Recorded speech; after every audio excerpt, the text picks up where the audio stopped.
2 minutes pour comprendre, est-ce que la cryothérapie peut nous aider à arrêter de fumer? C'est la question que je vais poser à Karine Laurent. Vous êtes docteur en pharmacie et vous êtes aussi experte en prévention, innovation, santé.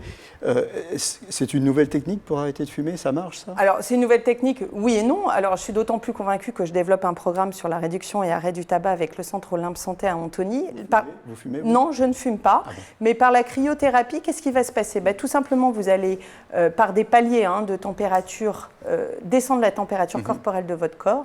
Et je vous rappelle que vous allez stimuler la partie du système nerveux, ce qu'on appelle autonome, le système nerveux parasympathique, pour engendrer une extrême relaxation. Et oui, parce que l'addiction, très souvent, est une porte de sortie émotionnelle.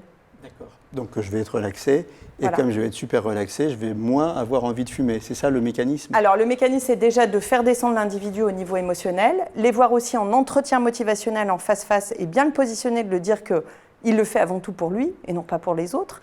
Trop de gens veulent arrêter de fumer pour le médecin, pour le conjoint, mais en fait, eux, ils n'ont pas envie d'arrêter de fumer.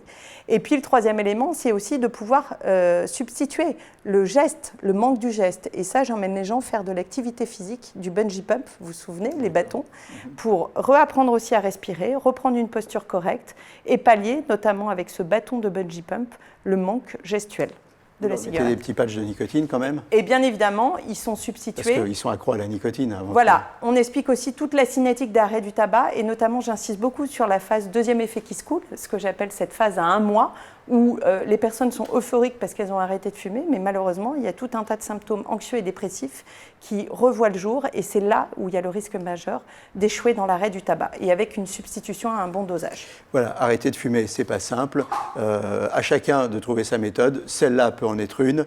Et en tout cas, ce qu'on vous souhaite et ce qu'on vous conseille, c'est de réussir à arrêter de fumer.